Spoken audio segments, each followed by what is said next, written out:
Bonjour Hervé Marseille. Bonjour. Merci d'être avec nous, sénateur des Hauts-de-Seine, président du groupe Union centriste au Sénat. Un mot d'abord sur l'actualité de ces dernières heures, Hervé Marseille, et le Premier ministre britannique Boris Johnson, placé en soins intensifs. Jean-Yves Le Drian dit que c'est le symbole de la gravité de cette crise. Est-ce que c'est ça? C'est la gravité, je crois que chacun aujourd'hui en est pénétré. Maintenant, le virus, il touche tout le monde, les dirigeants comme n'importe quel autre citoyen.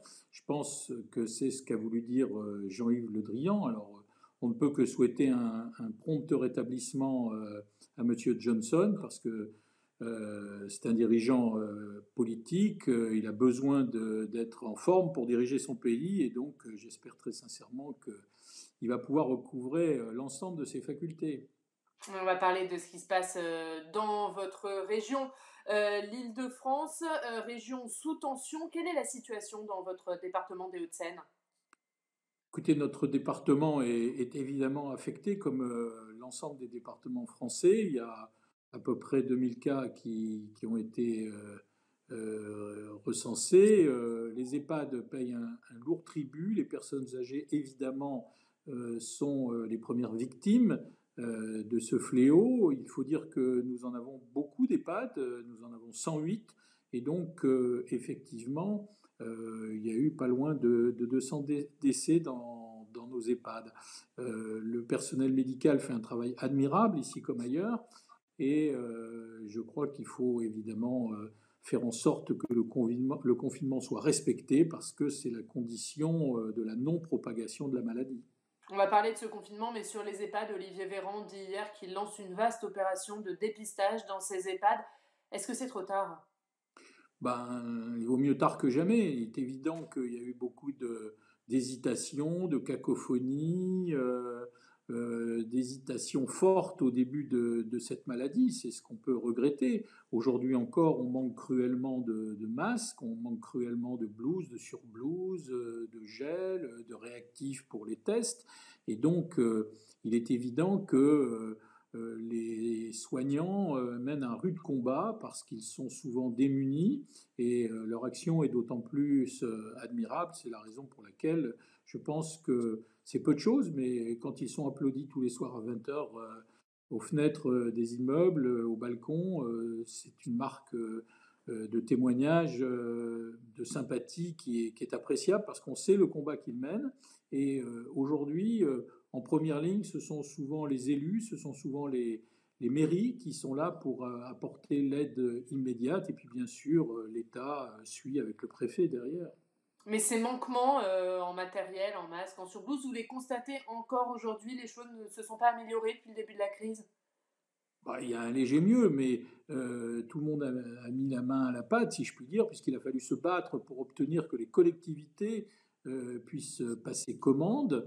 On sait très bien que l'une des toutes premières leçons de cette calamité, c'est que nous avons besoin de reconstruire, j'allais dire, une forme de souveraineté sanitaire et médicale, puisque beaucoup de ces produits sont fabriqués à l'étranger et singulièrement en Asie. Donc tout le monde se bat pour obtenir ces produits. Il y a une demande mondiale très forte, de l'ordre de 2000%, qui a explosé. Tous les pays du monde s'arrachent des masques, s'arrachent les blouses, les charlottes, etc. etc. Il y a des pays, on voit nos voisins allemands qui avaient continué à avoir un tissu économique, industriel chez eux, évidemment, ils peuvent mieux se fournir que nous aujourd'hui qui sommes très dépendants de l'étranger. 60 à 65% du paracétamol est fabriqué en Asie. Donc la faute aux différentes politiques, à ces délocalisations? Écoutez, il sera toujours temps de faire le bilan de cette affaire et d'essayer de discerner les responsabilités. Pour autant, aujourd'hui, on voit bien que il y a eu beaucoup d'hésitations et on voit bien que durant le dernier quinquennat, celui de M. Hollande, la politique de Mme Touraine n'a pas été totalement protectrice de ce point de vue. Alors sur la gestion actuelle, hein, on sent un changement de doctrine, de la part, du gouvernement, de la part de l'exécutif sur les masques notamment, hein, qui sont désormais fortement recommandés. Comment vous l'interprétez ce changement de doctrine? Bon, écoutez, je ne sais pas si on peut appeler ça un changement de doctrine. Je pense simplement que maintenant, on va avoir un peu plus de masques. Donc, à l'évidence, on explique que c'est important d'avoir un masque. Je pense qu'effectivement, il n'y a pas besoin d'être docteur en médecine pour savoir qu'un masque peut être utile. Chacun se souvient des élucubrations de la porte-parole du gouvernement qui, passant sur les écrans, expliquait aux Français que un masque n'était pas utile. On sait qu'un masque est utile. En Asie, on porte ces masques depuis longtemps parce qu'on a malheureusement l'habitude des épidémies. Donc, bientôt, on sera peut-être même obligé d'avoir des masques, ce qui va être cocasse. Je Vous le pense qu'il y a souhaitez, eu vous, que ces masques soient rendus obligatoires, notamment, au moment du déconfinement?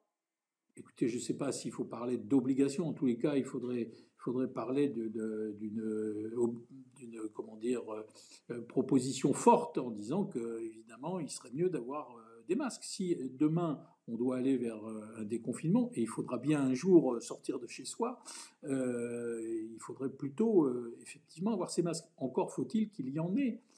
Aujourd'hui encore, on voit beaucoup d'hôpitaux, beaucoup de cliniques qui sont démunis, qui n'ont pas le matériel indispensable. Tous les soirs sur les écrans de télé, les reportages nous montrent que beaucoup de catégories professionnelles indispensables, les pompiers, les policiers, manquent de masques. Donc, à l'évidence, avant de parler d'autre chose, il faudrait déjà au moins avoir ça. Justement, sur le déconfinement, on a entendu Olivier Véran hier rappeler l'importance du reconfinement, dire que l'épidémie est encore là, que l'épidémie est encore grave. Est-ce que le Premier ministre a parlé trop tôt de déconfinement? Je crois que le Premier ministre a répondu à des questions, notamment à l'Assemblée nationale. Je veux dire, sa place n'est pas facile. Il doit combattre le virus et en même temps, il fait preuve de transparence. Chacun reconnaît qu'il le fait, j'allais dire, avec beaucoup d'efforts chaque jour. Et donc, c'est très difficile. Au début de la crise, on a reproché beaucoup d'ambiguïté dans la parole gouvernementale en disant d'un côté, il faut être confiné, et de l'autre, il faut que ceux qui peuvent travailler aillent travailler, notamment dans les secteurs indispensables. Aujourd'hui, il faut maintenir le confinement, le confirmer, l'affirmer, et en même temps réfléchir au déconfinement demain. Mais ça, c'est un sujet qui va prendre du temps. Aujourd'hui, on est encore à l'heure du confinement.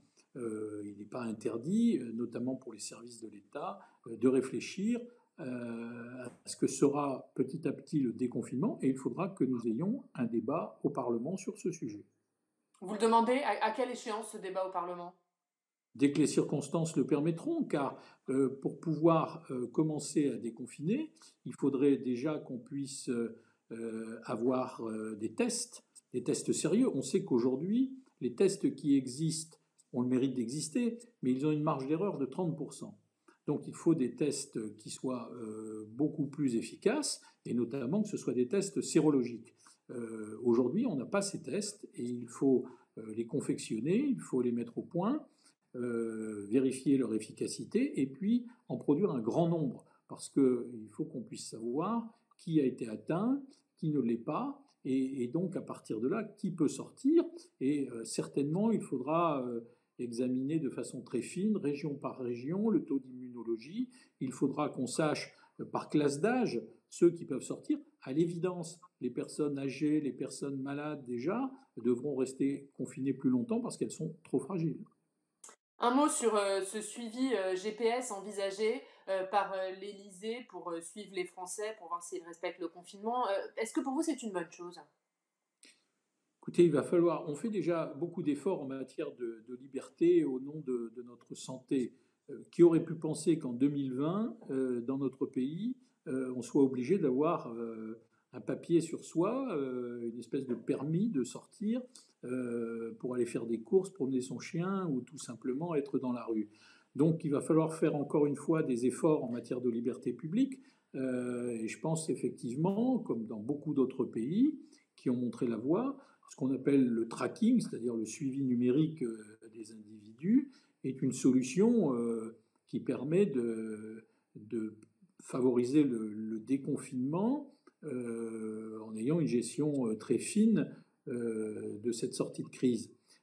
Simplement, il faudra que cette liberté soit encadrée. Il faudra effectivement que ce soit quelque chose qui ne soit pas durable, que ce soit une parenthèse dans le temps, qui ait des mesures de contrôle judiciaire et qu'on puisse faire en sorte que ça ne soit pas mis entre les mains de n'importe qui. Donc là aussi, c'est au Parlement pour vous d'encadrer tout ça? Oui, il faut qu'il y ait des textes qui permettent d'encadrer la durée de ce suivi, les conditions de ce suivi et l'utilisation des données. Ce sont nos libertés fondamentales et on ne peut pas les mettre entre les mains de n'importe qui. Puisqu'on parle du Parlement, le président du Sénat, Gérard Larcher, a déjeuné la semaine dernière avec Emmanuel Macron. Est-ce qu'il a fait un point avec les présidents de groupe dont vous faites partie sur ce déjeuner? D'abord, le président du Sénat est en lien permanent avec les présidents de groupe. J'ai la chance et le plaisir de l'avoir presque tous les jours au téléphone. Et je dois saluer la façon dont il gère la majorité sénatoriale et même l'ensemble des groupes. C'est important d'avoir ce lien permanent d'information pour lui dire ce qui se passe et pour que lui nous dise quelles sont ces informations. Moi, je suis heureux que le contact soit rétabli avec l'Élysée, puisque ça faisait presque un an que le président du Sénat n'avait pas pu voir le président de la République, ce qui me paraît quand même quelque chose d'un peu particulier dans une démocratie. Donc c'est une bonne chose que les hommes se reparlent, et c'est une bonne chose que le président soit informé de la température et des propositions du Sénat. Alors, ce qu'ils se sont dit, il n'y a que qui pourraient vous le dire. Ce que m'a simplement rapporté le président du Sénat, c'est qu'ils ont parlé du calendrier politique, évidemment de la santé des Français, qui est primordiale, et des conditions dans lesquelles on pouvait sortir de cette crise. À l'évidence, les choses seront plus après comme elles étaient avant. Et je pense que beaucoup de dossiers qui ont fait couler de l'encre, comme la retraite, n'ont pas nécessairement vocation, et tant mieux, à réapparaître prochainement. C'est-à-dire que ça ne sera pas dans le calendrier parlementaire des mois à venir, la réforme des retraites, c'est acté, c'est ce qui s'est dit? Écoutez, je ne sais pas si c'est acté. Ce qui est sûr, c'est que quand on va sortir petit à petit, et encore une fois, ça va prendre du temps de cette crise, certainement pas avant la deuxième quinzaine de mai, si ce n'est le début juin, il est évident que nous aurons une telle situation économique et sociale que les premières discussions, celles qu'attendent nos concitoyens, indépendamment de la protection de leur santé, c'est de savoir comment on va rétablir notre économie. Songez aux dégâts économiques, songez aux dégâts sociaux que va causer cette crise.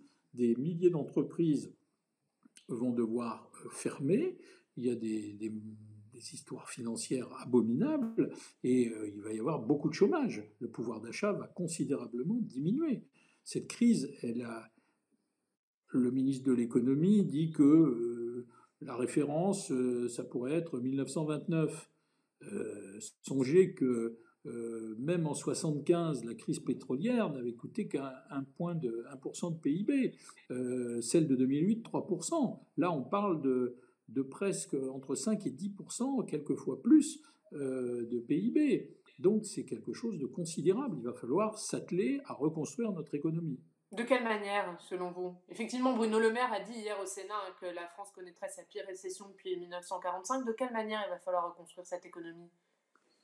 Il va falloir qu'il y ait des débats au Parlement de façon à imaginer les investissements qu'il va falloir faire massivement, notamment, je pense, à des politiques de grands travaux, injecter beaucoup d'argent pour aider l'investissement, pour garantir les emprunts, au-delà de ce que l'on fait encore aujourd'hui, et puis avoir une politique européenne digne de ce nom, qui soit beaucoup plus solidaire et qui permette, par un effort financier considérable, à la fois de protéger ce que sont nos fleurons industriels, pour ne pas que leur faiblesse les mette à la merci de prédateurs financiers internationaux, et puis en même temps d'injecter beaucoup d'argent, parce que il va falloir relancer notre économie, et que derrière notre économie, il y a les emplois des Françaises et des Français.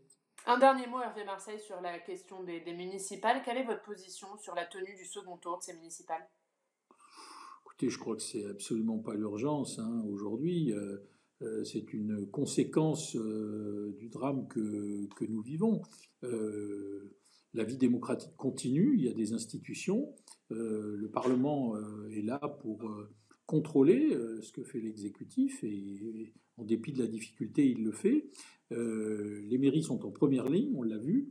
Donc il est indispensable qu'il y ait des maires qui soient élus pour faire face à la crise, d'une part, et puis pour aider notre économie, parce que nos collectivités, évidemment, passent commande, font des marchés publics, et c'est important, évidemment, qu'elles puissent travailler. Alors, Et quelle est la bonne date pour vous?